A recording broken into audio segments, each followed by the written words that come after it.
Welcome to I'm a Perfectionist, Get Me Out of Here, where we are all allowed to be perfectly imperfect. My guests and I, we explore the different areas of perfectionism and how it has been affecting them. We also share some tips and techniques that will help everyone overcome their issues with perfectionism. So, all the imperfectly perfect listeners, I hope you have been enjoying the past 25 episodes where we have been having amazing guests who came with their insights on their own perfectionism and how it affected their lives. I thought perhaps it would be a really good thing that you get to know me, my story. So the story comes from Istanbul, moved to Denmark for 13 years, where I also had my daughter, and then moved to London and started working in television. Just thinking about what brought me to right here and right now, that built up helping thousands of people overcome their anxiety, overcome their fears. I have been interviewed by Ali Swift from Take a Seat, and here we go. Hello, it is time to take a seat with me, Ali Swift, and taking a seat with me today is Aileen Webb. Psychologist and lecturer Aileen is an anxiety mastery coach, perfectionism specialist, CBT and EDMR therapist, speaker, and podcast host of I'm a Perfectionist, Get Me Out of Here. Over the past decade, Aileen has helped thousands of people overcome their anxiety caused by fear of failure and judgment so that they can build their confidence and feel more empowered to live happier lives. Well, hello, Aileen. How are you? Good morning. Thank you for having me here, Ali. Let me just double check. I am saying your name correctly, aren't I? Eileen is, yes. Yeah. Eileen, And I also realised then I said EDMR and it's yes. EMDR. We actually had that conversation about how everyone gets it wrong. I'm And going to I tell you later. did it there and then. So prior to this episode, we had a chat, and I am really looking forward to this conversation today. You have got such a colourful, or you've had such a colourful life, and you continue to do so. Your experiences and your knowledge are going to really empower our audience, I do believe. So, I am actually going to start by asking you to take us back to Istanbul, which is where it all began, and just share more about why you got to where you've got to and do the work that you do to help others. Yeah, thank you so much, Ali. And firstly, really thank you for having me. And what a great podcast you've got here. Amazing, thank It's you. really wonderful. So going back to Istanbul, gosh, it's like a lifetime away, which it is really. So I was born and raised in Istanbul, and it was just what you're used to. When you don't know anything differently, you think everything, the mess, the traffic, the dirt, dirty streets and everything is normal. But Istanbul is a beautiful city. When you just look at the right things, it's got an amazing history. And I used to go to school on the other side, on the Asian side, and live on the European side, and just every day crossing that bridge and looking at all those amazing buildings always took my breath away. Looking at the sea with all the boats always took my breath away. So Istanbul is beautiful. I love Istanbul, and I think everyone that visits the city would agree. So the only problem I used to have in Istanbul, I had amazing friends, my family, really modern. My dad was a technical manager at IBM. So he used to travel to Europe, to America, and sometimes we went with him. We lived in Belgium as well. So really modern family, but outside there's a mixture story. outside is different. So when you leave home and you get on a bus or you walk at the street, men are almost abusive. The builders here sometimes at the street, they can tell things like and whatever. The wolf whistle That culture. a lot more that when I was younger, and I'm talking about before the first bridge. you know, when I was born, there were no bridges in Istanbul. We used to just cross by the boat. So that is how dinosaur years I'm from. And anyway, so they would touch you on the bus, and there was just this general subconscious idea that they were somehow better than women and they could just do whatever they wanted. Mm-hmm. I'm not talking about the whole, I'm not generalizing, but there was a lot of it as I was growing up. Girls now, a lot. That was your norm. That was what you knew. Yeah, but it was really annoying. And as I grew up and became to my teenage years, there were a lot of things I did not like, especially about how the women were treated, and about some disagreements that I had with other women, how they suppressed themselves as well. But of course, it's about their belief, and I can see that now. That's their normal, and that's how they grew up. But at that time, I was quite one-sided, and I used to be quite judgmental and see, how can they let this happen to them? Mm-hmm. How can they just knowingly walk 3 meters behind men and so on? And so I think from almost when I was born, I was really against that inequality. Mm-hmm. It was really important for me. And I think it was really deep, even though I was a child, I was a teenager. I felt it. Maybe I could not quite put a finger on it. And I didn't quite know how to understand those women either. Or the men, but I still see it today. I go to Turkey, but I have to say I have learned a bit. So if there is a man in anywhere and he is perhaps being abusive, I call my brother, and then they step back. It's interesting, isn't it? If I am saying something, if I say no, you cannot come in front of me in this queue, whatever, then they start shouting at me as if it's their right. Mm-hmm. But then I ask my brother, can you please come? And if he's nearby, he will come, and the men will just back off. That's so interesting when I'm down there, isn't it? Men back off from each other, but with women, they are not like that. And that's still happening today, isn't it? That's the reality of it. I can tell. Last year, several things happened. So I was there for a few months because my father passed away and there was COVID, so I couldn't come back.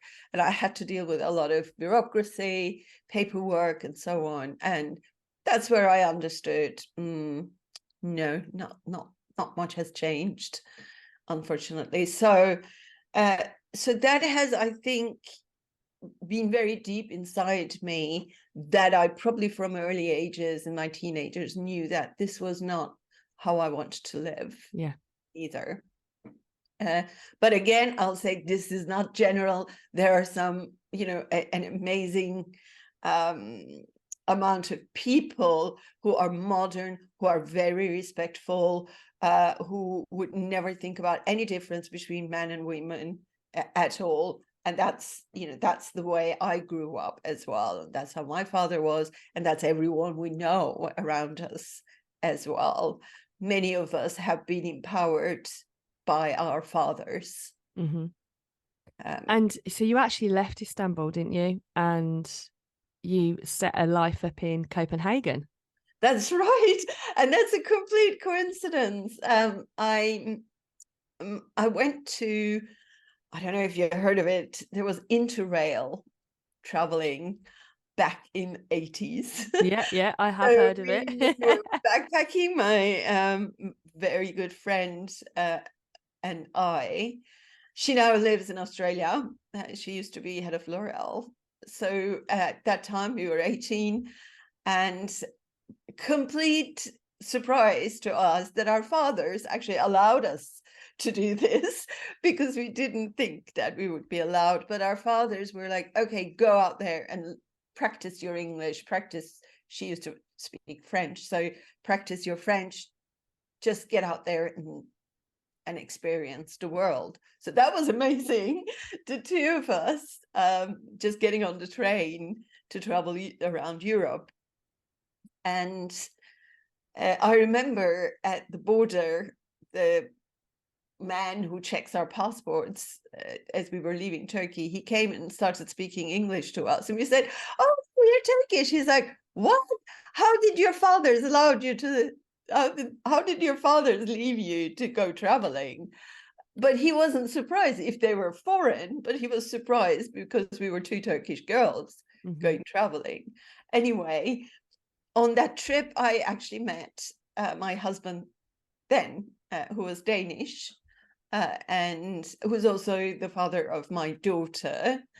And we, well, I moved to Copenhagen, we got married, and yeah, and that's then a completely a completely different story than it's the story in Copenhagen in Denmark. Yeah. So in Copenhagen in Denmark, though, you actually had other cultural challenges, didn't you?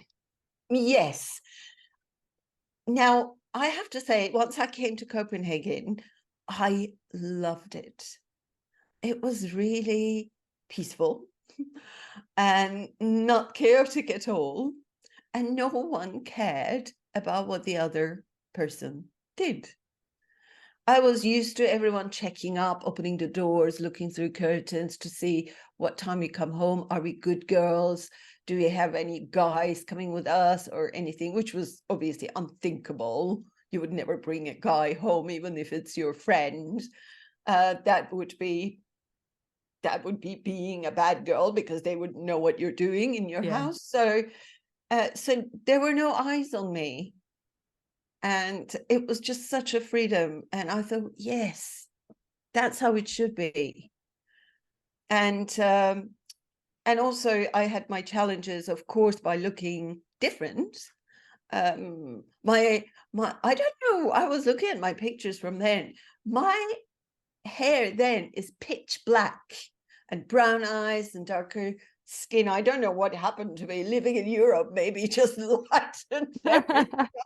No sun, but of course I look different to Danes, and I did have a couple of challenges, and not knowing the language, I guess. Then you often have to work behind the scenes. So I was working in McDonald's, for example. I almost couldn't even get a job in McDonald's because I didn't speak Danish. Yeah. And Danish is not an easy language to learn. So it took me about 2 years. And even when I learned it, the best job I could get then was being chambermaid at a really good hotel. So, but then we had lots of rock groups coming, so I got lots of free tickets to concerts. So, like Genesis and Brian Ferry and so on. I met them, so it had some fun attached to it anyway.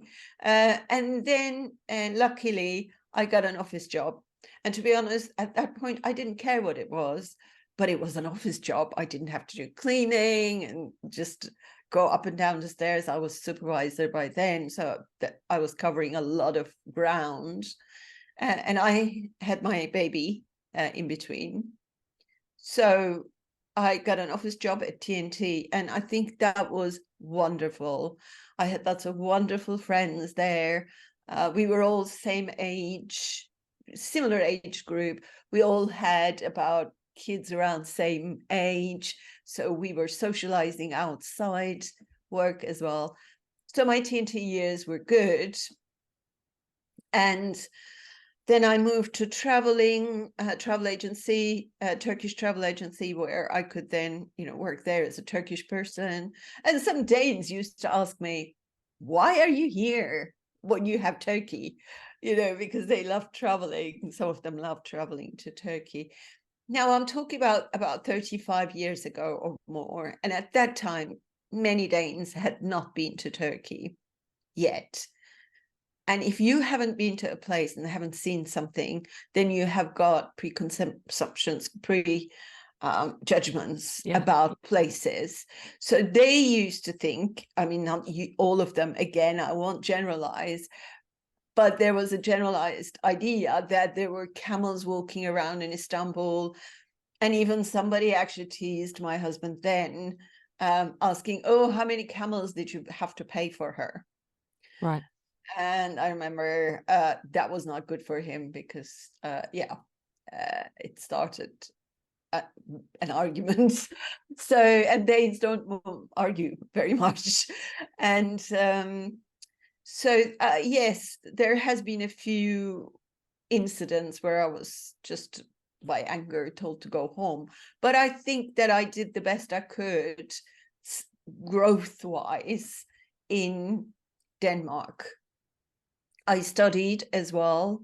So I studied transportation law, which the company has paid for. Then I was promoted looking after insurance cases. So yeah, it was all good, but something's still missing. Something missing. Something was missing, and that's what led you to London. Yes, that's right. Then you took on a completely different career. Yeah, I was trying to get to London because I think that, when the space, the cage is too small for you and you have grown out of it, you start pushing it and it starts becoming disturbing if you actually can't crush through it. And I started doing different things. I was actually applying for a green card in America. I was applying for jobs at TNT in London. And I was working in TNT Copenhagen, and I called TNT London and I said, I will personally come and bring my CV if that would be okay. And I went to, I think it was in Canary Wharf then. I went all the way there. I went to their reception and asked for the person. And she wouldn't even come out. She did not, she just sent some assistant or somebody to pick up I just thought it's always different with just saying hello to each other, right? Mm-hmm. So that's why I made my way all the way there to meet this person. But they couldn't be bothered. And I'm actually looking back thinking, would I really want to work with that culture? Yeah. I think it's unkind. Anyway, they knew I was coming from Copenhagen to deliver this, but I didn't, obviously, needless to say, I didn't get anything at TNT, but I was still looking for options, and I know it was going to happen because once you make a decision, you start looking for all the options around it that will make it possible. And in between, my sister was living here, and her husband was English, and she was looking at Guardian. At that time, media advertisements were always on Guardian, and she found this tiny little advertisement saying that they're looking for production coordinator who speaks Danish. So I said to my sister, but I know nothing about television. She said, yeah, but you speak Danish. She said, just what is the worst thing? They can just say no. So I applied for it, and I was called for an interview. By then I was working for FedEx, which was small. It had just started up. And I was told that I couldn't take the day off because there were not enough people. And I said, I'm sorry, but I'll have to go. But then I'm not telling them what I'm going to do with that day, obviously.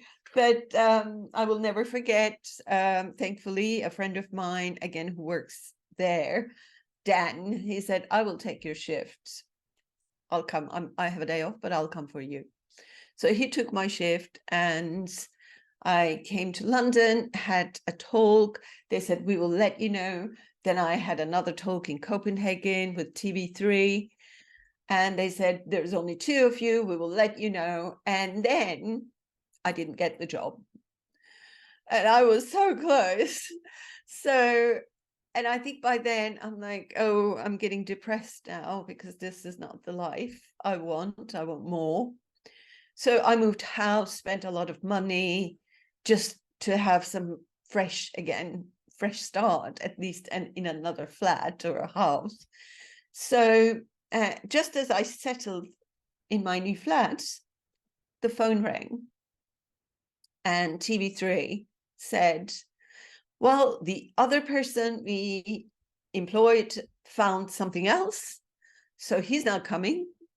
And if you like, the job is yours. Amazing. So here I am, started working in TV3 and never looked back.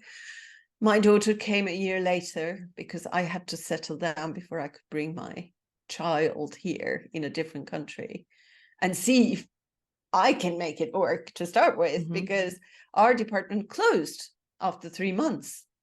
So I had no job after 3 months.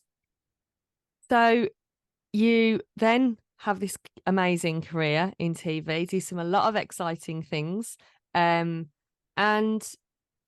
something then happened though, didn't it, in your 40s, where you decided, I want to change my career. So let's explore now. Let's bring us to the present Fast day. forward. Yes. To, you know, why you really do what you do now. Because I think you've got such a colourful life and you've done so many incredible things. And one of the things that really jumped out at me was that you're never too young to become a psychologist. You're never too young to change your career. And I think that is one of the key messages that we can get from today because of all the things you've done, but also because of the suppression that you did experience as a child, a teenager, as a young woman, leaving your home country. You then went to Copenhagen, where, let's call a spade a spade, you did suffer racism.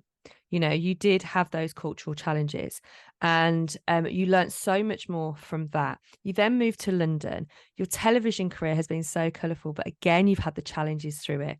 Then you hit your 40s. So take us now as to what led you to actually become a psychologist. Yeah. So when you're working full time, especially in television, and as a single mom, it is challenging because there is guilt and then there is work, and sometimes you have to finish things. By then your child is alone at home and so on. So it's got a lot of challenges.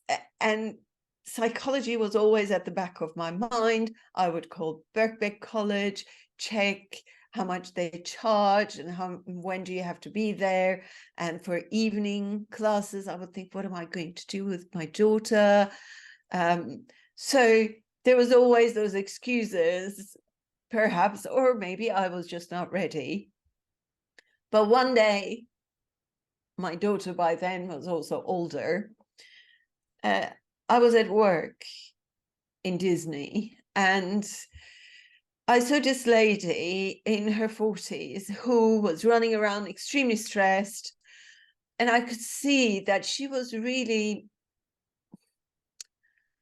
I'm not sure how to call it, but she was unhappy and stressed out. And there were too many things for her going on that she had to pull the strings off. And I thought, I don't want to do this in my 50s. I don't want to do this until I retire. Yeah. And so I started looking into studying psychology a lot more. And actually, I guess following your passion. Exactly. Because it was something that intrigued you and you were fascinated by. Yeah. And I hear, a lot of people saying, oh, I've always been fascinated by psychology, always wanted to.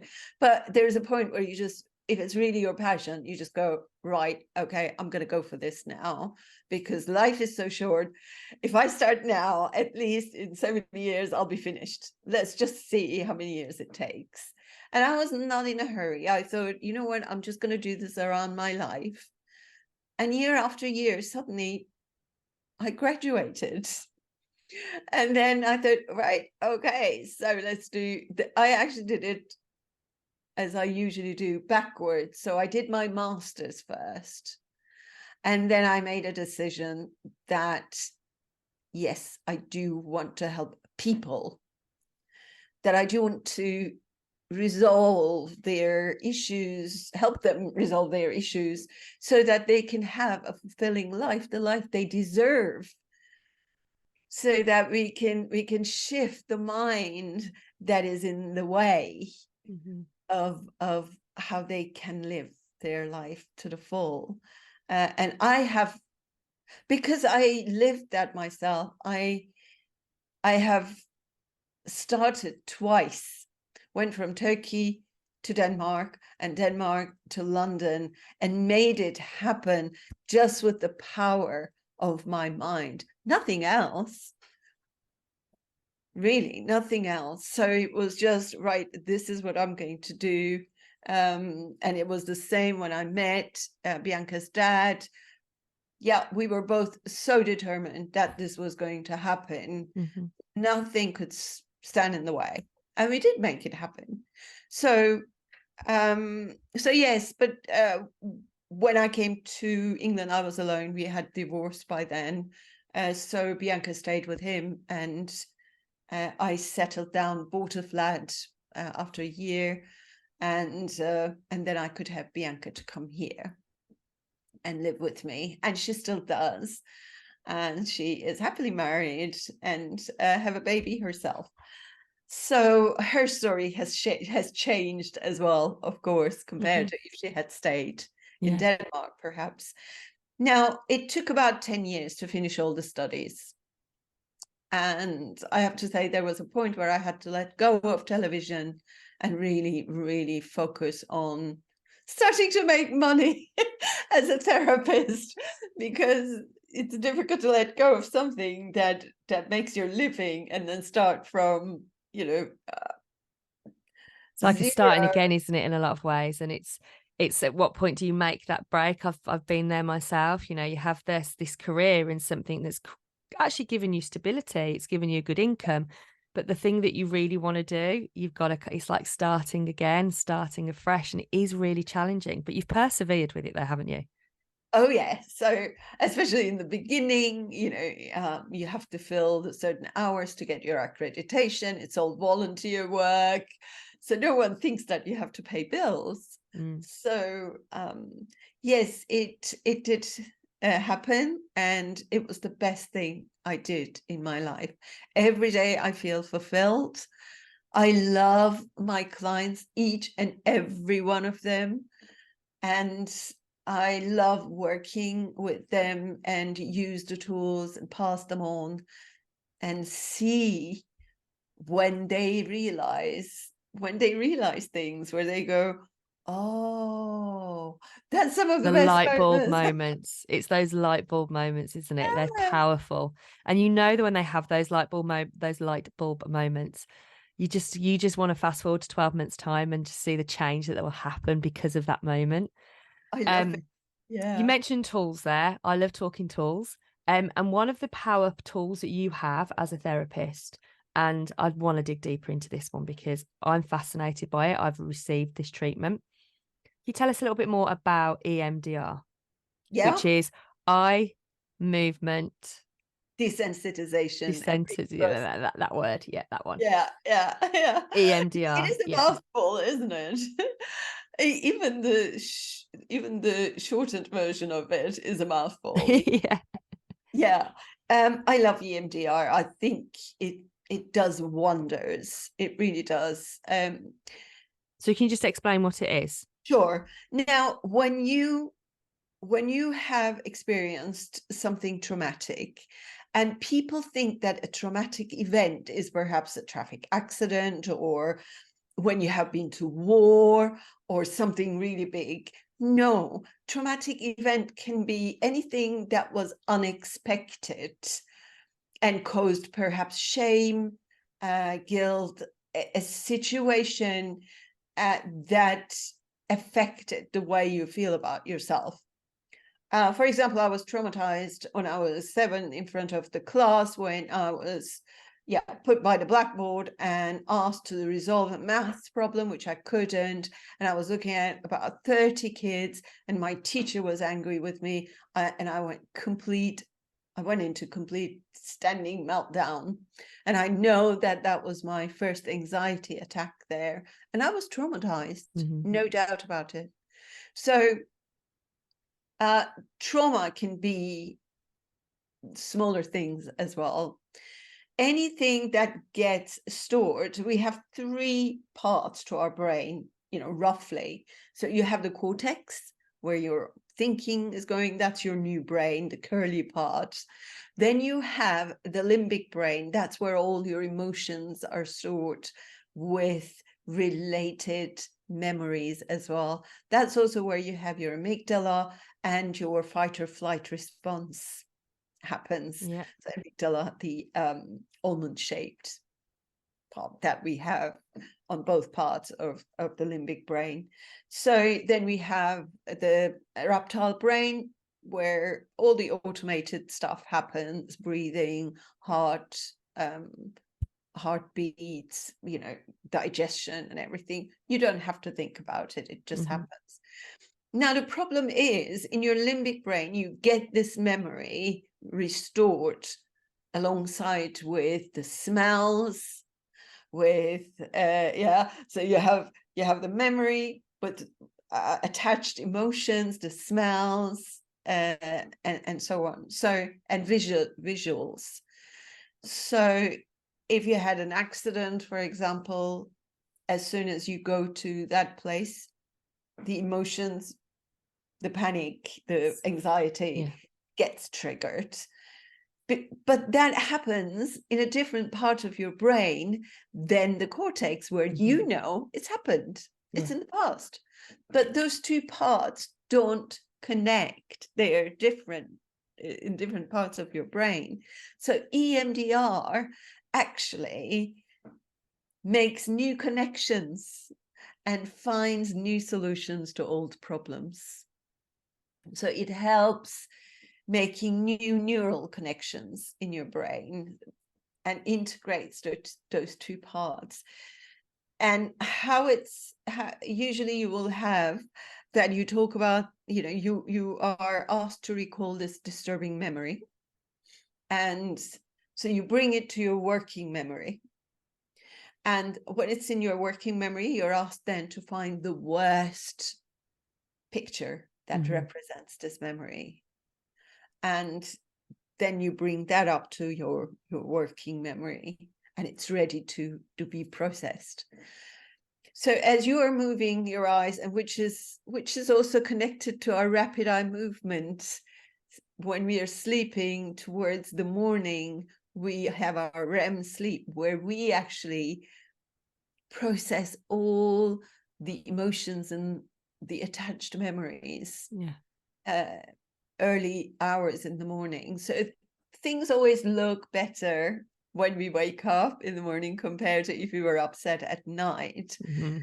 And but if you're missing your REM sleep, if you actually are not sleeping well, so you're constantly for a long period of time missing that part of your sleep, that actually can start causing depression. Right. Which is why there's such a link between sleep and depression. Yes. Absolutely. So I have actually had EMDR. Yes. How was that? How and I would say it was the thing that really did pull out that really deep rooted trauma that what happened is I was talking to a hypnotherapist. This was actually after I'd done a lot of my healing work, and I was interviewing a hypnotherapist, and I said, what really frustrates me is that no matter what happens or what goes on in my life, when I sit back in the therapist chair, this one specific event always comes up. And I'm like, how many times can I talk about this one specific event that happened when I was 7 years old? And she said, it's probably because you're not talking about the right thing. There's probably something else actually attached to that you need to get out, but you don't necessarily know that it's there. So she offered to give me some hypnotherapy, and I had the hypnotherapy. She actually traced back to a memory when I was 3 years old, we released it. She made me feel safe in this situation. And she actually used the EMDR to effectively rewire my brain. And I was absolutely fascinated by it. But there was a specific incident that happened to me when I was about 25 years old. It was very traumatic, involving a loved one. And I obviously hold resentment and anger because of what happened. But I thought, I've processed this. I've done all this in therapy. It's gone. Why is this coming up in my hypnotherapy session? And she asked me to go back to a memory where I felt very angry towards this person. And I wanted to tell them something different to what I told them at the time, because I was a real people pleaser. So she took me to this memory, which I've got to say was terrifying, because it was as if I was reliving. And I was in a relaxed state, but I remember thinking, I don't want to go here. Why am I going back to this? But I trusted the process. I went back to the memory. I relived it for a few moments. I wouldn't even say it was 2 minutes. It was very short. She brought me out of the memory. She then gave me EMDR, and I will come back to the fact that it was online in a minute. She gave me EMDR, and then she asked me to go back into the memory with my children. So I had to take my children, my precious babies, to that scary situation. And I remember thinking, I can't do this. I can't do this. Oh, I don't know. Something's flashing up on my screen. And I did it though. I followed the instruction. I went back into the memory. I took my children, and the fear and the anxiety and the anger and the resentment had gone, because it made me realize that my children were my priority now. That was the past. That had gone. That wasn't a danger to me or my children anymore. I came back out of the memory, and then she gave me EMDR again.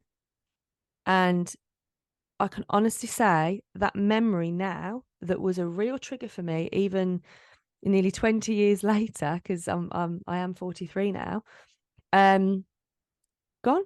I think about that memory now, and I nearly smile at that memory, because I know that I'm safe now, and that trauma, which was a major trigger for my post-traumatic stress disorder, it's gone, because my brain has literally been rewired. And I just find it incredible. Yeah. It's just incredible what you can do.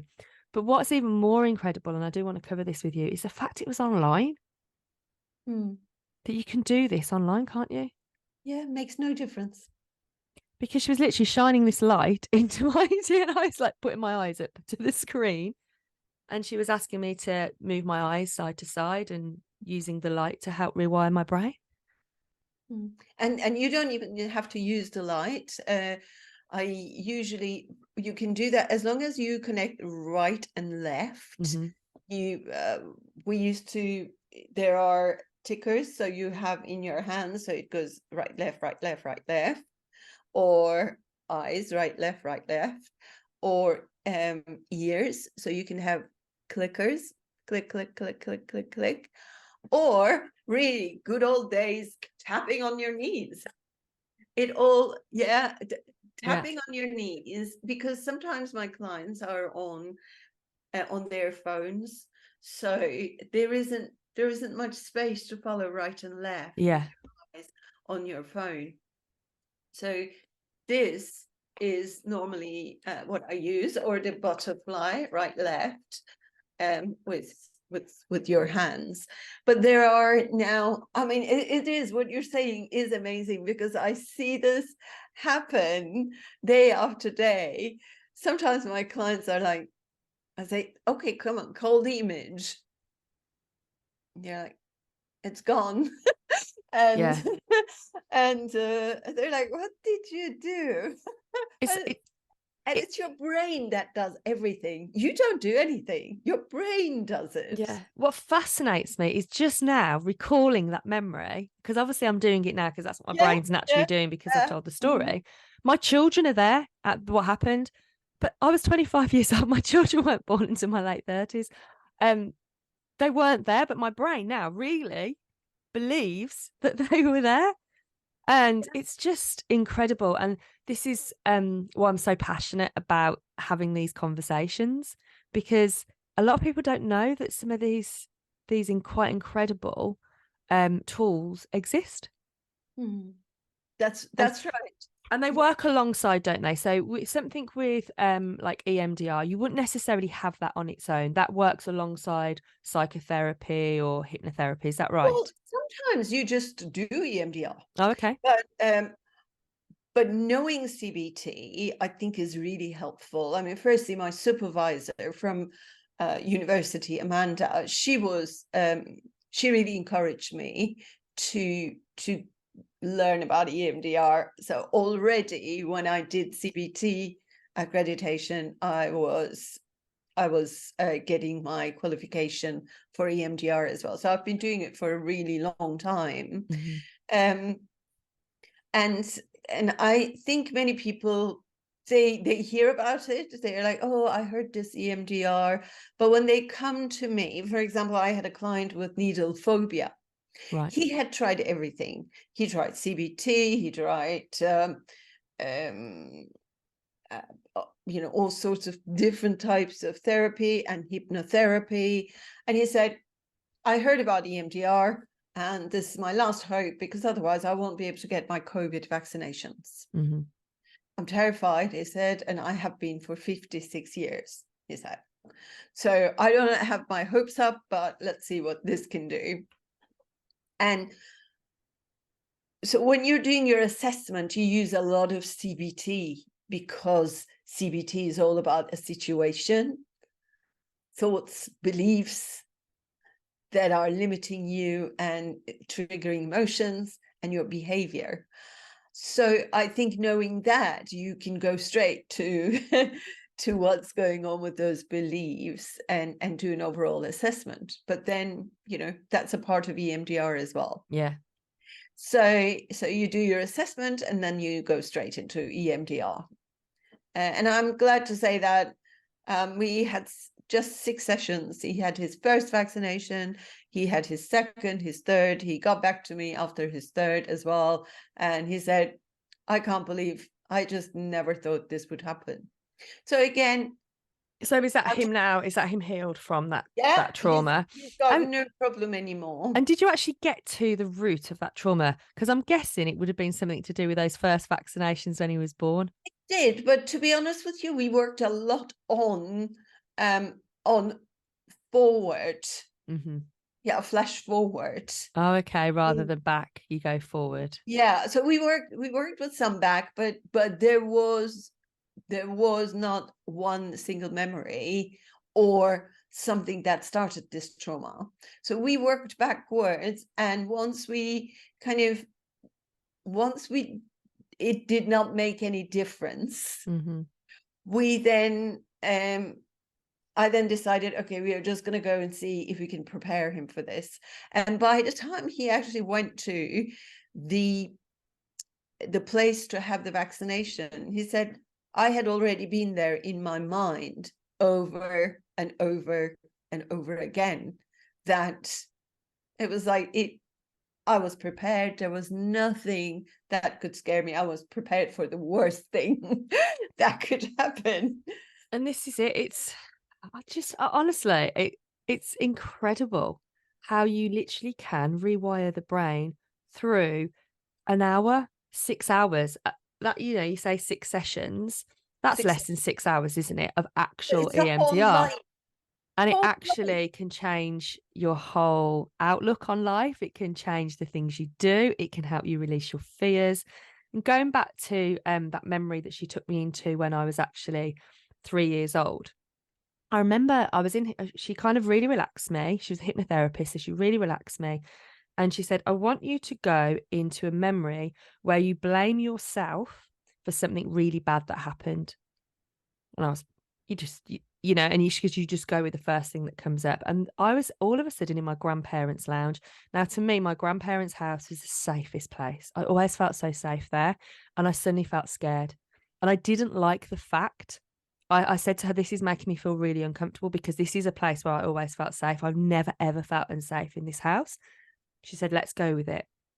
And I could feel my grandfather's brother in the room behind me, but I knew he wasn't alive. right? In this memory, I knew he wasn't alive, but he was behind me, which might sound strange. And the rest of the room though was black. I couldn't see anything, but I just knew everyone was really angry with me. And I got really scared and I got frightened. I got really upset and I was saying, it's my fault. I know that this is all my fault. And she brings me back out. She gave me the emdr. She put me back into the memory and it had cleared and I felt safer. And when she came back out, I said, what happened? And she said, because I didn't actually recall what had happened. I just knew how I felt. I couldn't actually see what had happened. I didn't know why I felt that way. And she said, it doesn't matter. What you now know is back in that memory, whatever it is, you feel safe. And that's what she needed to achieve out of that session for me. And after, I'm not going to go into too much detail here, but after the session, obviously my brain, I'm an overthinker, neurodivergent. I was like, I wonder what it was. I wonder what it was. And she did tell me not to overthink it, but I did actually contact one of my parents and said, do you know what that was? What happened? And it was my dad, actually, I called. And he said, as soon as you started speaking, I knew exactly what memory that was. And he told me, it's very personal. He told me what had happened. And he said, I completely understand why you've held that on as a trauma, but it's gone. And again, it's just completely fascinating. Even if you don't remember the memory, Oh, your yeah. body remembers the feeling, it will remember the smells. It's just, honestly, it blows my mind. Blows my Yeah. mind. There are books about the body remembers. It does. Your body remembers. The body keeps the score, doesn't it? Yes, exactly. And with the emotions, EMDR, what is really good about EMDR is that you can just work with the emotion. Yeah, you can let it take you back where you have started learning these things, where you first felt it, and you can actually just process the emotion. You don't necessarily need that image that I was talking No. about earlier in your working memory. But it attach But it's a also, oh, sorry. oh, sorry. But also, you don't have to tell the therapist that you're working with. Normally you do a set and then you say a couple of sentences about what you see, what you get. But if in the worst cases, when the client is really worried about sharing it to start with, you can just keep it to yourself as well. Yeah.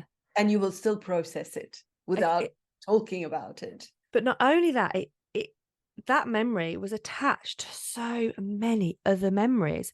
And within one conversation with my dad, a lot of my life made sense. Oh, again, you have that light bulb moment. That's why I had that kind of relationship with that person. That's why I've blamed myself for these things throughout my life. That's why the death of other people make me take on responsibility, even though it's got nothing to do with me. It was like this massive chain of events in my life was just gone and resolved. It was, honestly, like as I said before, it blows my mind. Yeah, and the fantastic thing about it is really your brain does the healing. It does the work. So we specifically say, don't look for something and don't judge what comes up. Just allow your brain do the work and just tell me whatever comes up.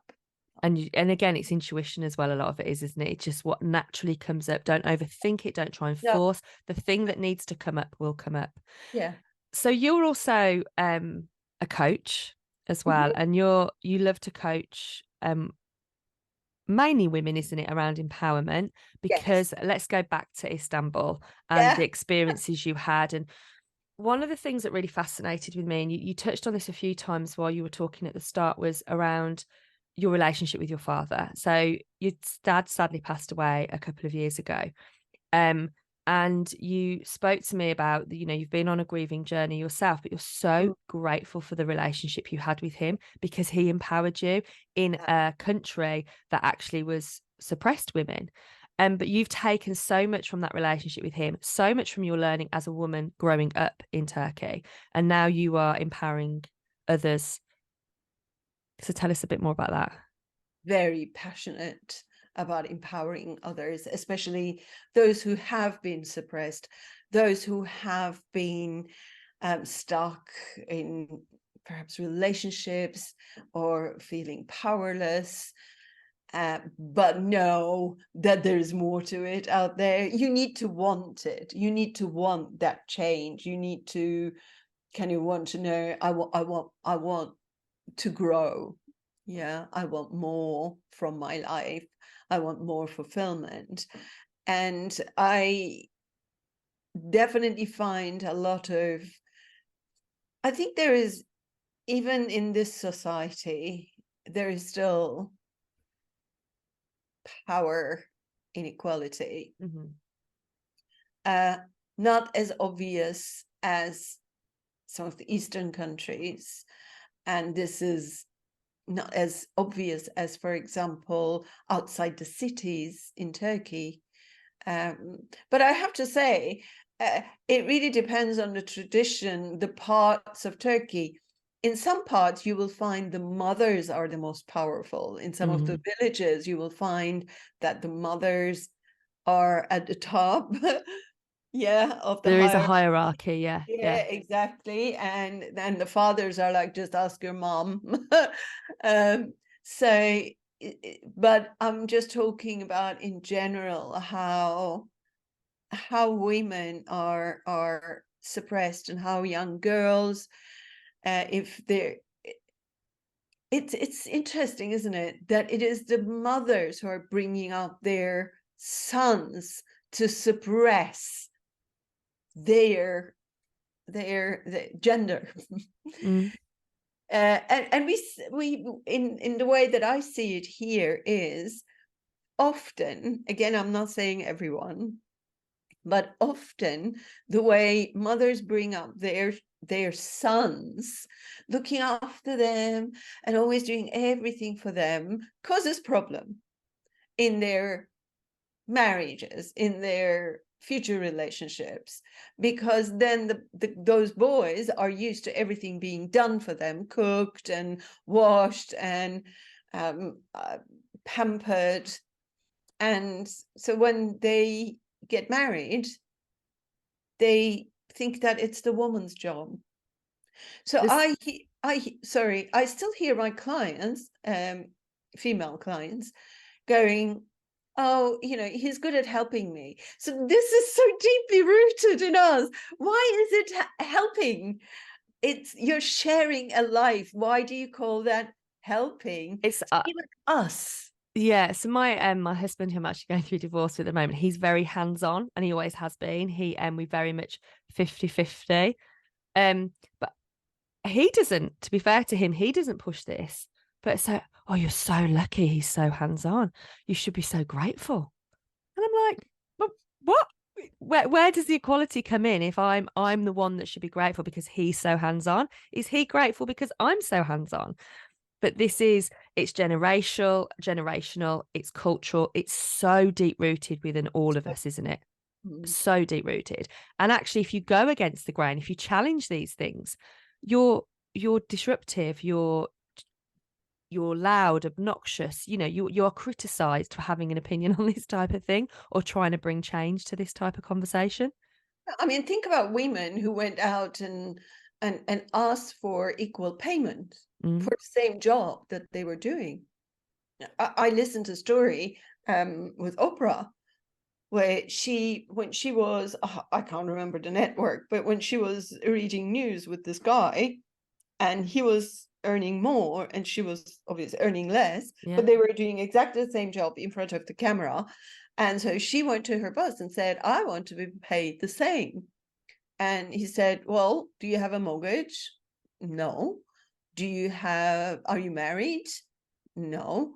Do you have children? No. Well, then you don't need to be paid more. Wow. So can you say this is in this century? Exactly. Okay. And this is why Years ago, Oprah is still alive, and this is in her adult years. And these are the challenges we're facing, not just as women, though. There's across all genders and non-gender, but also across cultures. We are facing so many different challenges around equality, and it is making people feel less empowered, but which is why we need the likes of Aline to do the amazing work that you're doing. We are actually coming towards the end of the podcast, believe it or not. That nearly hour has flown so quickly. But one of the questions that I do like to ask all my guests, it's the only question that I really prepare, is with the work that you do, you give a lot. You give a lot of your energy to helping healing others and to helping others understand themselves. What do you do for you? Yeah, you have to be really conscious about looking after yourself. You would know. But if you're especially passionate about what you're doing, you can find yourself, oh, I'm just going to do this. I'm just going to do that. And if you don't, at a certain point, turn off everything, you can keep on and on and on to a point of burnout. So I normally notice if I'm going that way, because I feel a bit deflated and I have to take action straight away. But I also have to be aware of not to get there. If perfectionism is getting in the way of you living your life to the full, then check out my new book, Perfectly Imperfect: Cultivating Your Self-Worth in a Demanding World. It's based on cognitive behavioral principles and can help you work on yourself. There are some times where, for example, last week I had my book launch. So leading up to the book launch of Perfectly Imperfect, there were a lot of things to do. And because I had a deadline, I just had to keep going.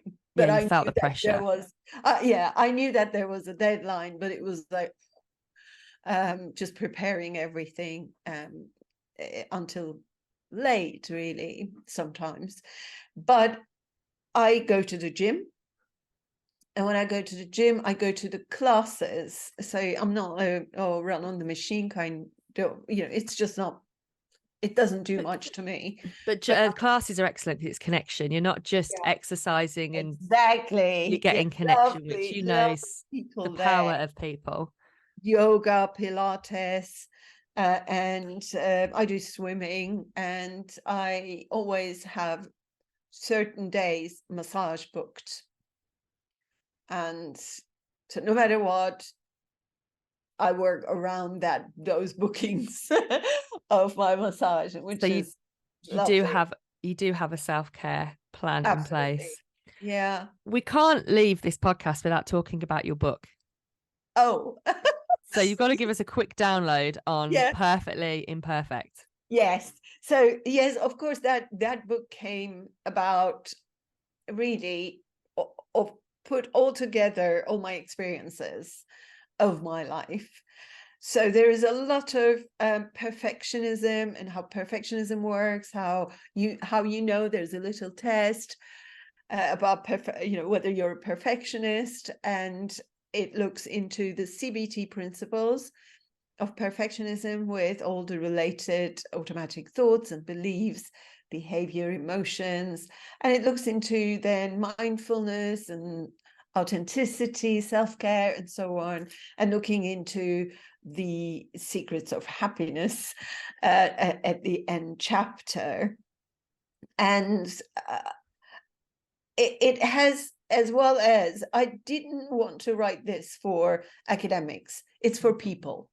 So it's not like, according to something et al. And da da da. It's more just daily language, Yeah. entwined with my life. So there's a lot of me in there as well, and my experiences too. So it's like you and I talking. I'm kind of chatting away and also just putting the principles of CBT there as well. And then there's the transformation. That's transformation through the power of quotes. But I think, with Perfectly Imperfect, cultivating your self-worth in a demanding world, because perfectionism is all about putting your self-worth in things, in your achievements.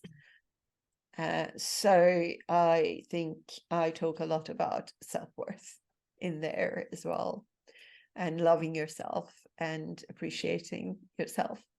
And that is a really lovely way to round up such a lovely podcast. I really have enjoyed chatting with you, Elaine. your experiences, like I felt bad really at the start because there's so much experience. Your TV career is so colourful. I know at one point you were a dancer for Disney. You were doing Oh, we have there's so much we haven't covered. There's so much. No, Much. I think it put the seeds about helping women that I used to teach belly dancing. That was it, yeah. It wasn't for Disney, so I was producer by day, and in the evenings That is I when you were was a working for Disney, you were teacher doing that as well. in the Yeah. evenings as a hobby. Yeah. You really have had such a colourful life, and now you're taking all those experiences.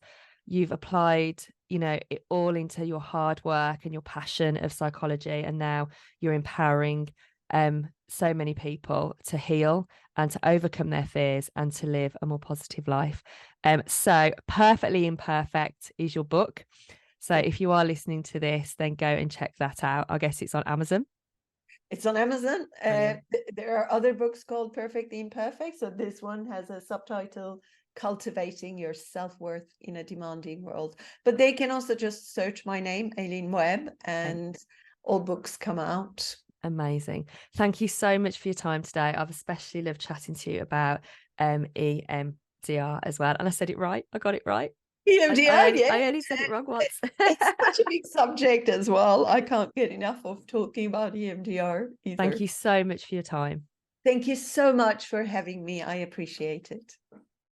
Thank you for joining us in I'm a Perfectionist, Get Me Out of Here podcast. If you enjoyed this episode, please do leave stars and a review. Help me spread the word by sharing this with your friends and family. My practical manual, Transformation Through the Power of Quotes, will help you or someone you know get through tough times and feel happier. It is now available on Amazon paperback and Kindle. You can also check out our website, mindandmood.co.uk. Thank you again, and remember, imperfect action is better than perfect inaction. Bye for now.